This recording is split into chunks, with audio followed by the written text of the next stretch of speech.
Welcome to Smart Teardown. This is our newest module in DFR Online.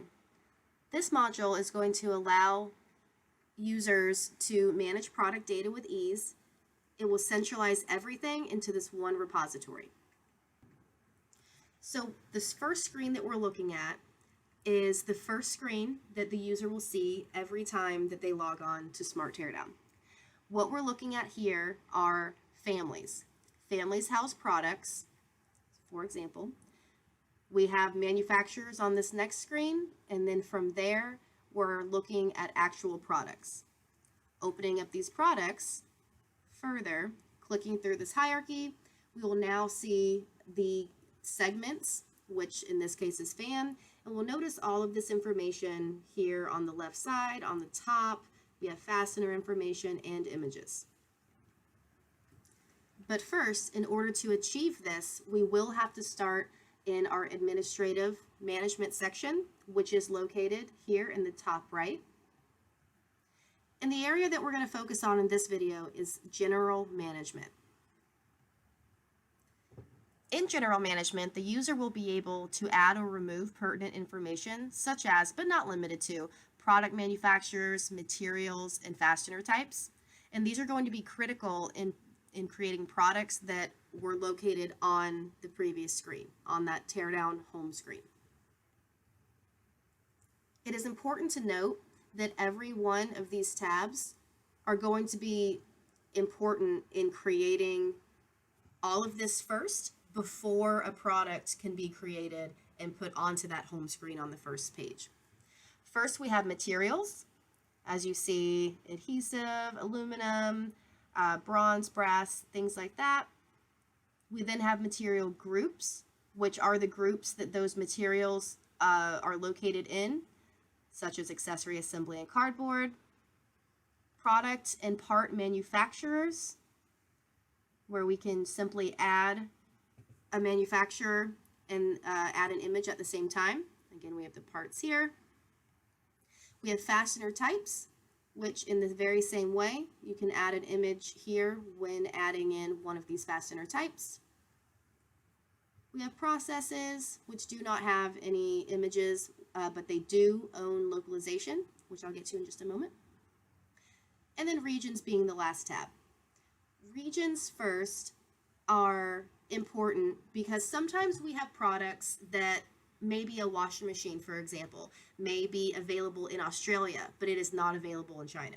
Maybe a vent hood is available in China, Europe, and North America, but it's not available in Australia. When creating products, which we will get into in a different video, you're specifying which region the product is being located in, or where it is located in. So then, if the user wants to filter on those, we would go to the top right and click regions and choose that region. Regions can be added or removed at any time. And then we, on a few of these, do have a translate feature on regions, processes, fastener types. I do not believe it's on our manufacturers, material groups, and materials. So to add the translate feature, we would simply go to translate, and then the current list that we have, where I'm going to go to Chinese, then we can take accessory, do a quick Google Translate, or have someone who is on your team to translate, and we can put the translation here, and then a description of that if necessary. Simply click save. And then when we click on that, we can see the localization right here, where we see the Chinese name, and that makes it easier for users who speak Chinese. Now, the languages are chosen here to the left of regions, and what that's going to do is change the entire UI. So now we're seeing the Chinese simplified, and my naming is still there. I'm going to simply click back. It is important, once again, to have all of this information filled out, because once we do get to our family management, we are going to be able to export a template, and that template's going to look very similar to this. This just happens to be a load file that I've already loaded. And we see that material and material groups have combined assembly / mechanical component.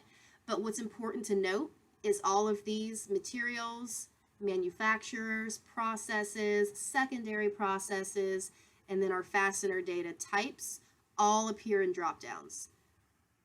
They all appear in dropdowns. So if it is not located in here, we're just not going to see it.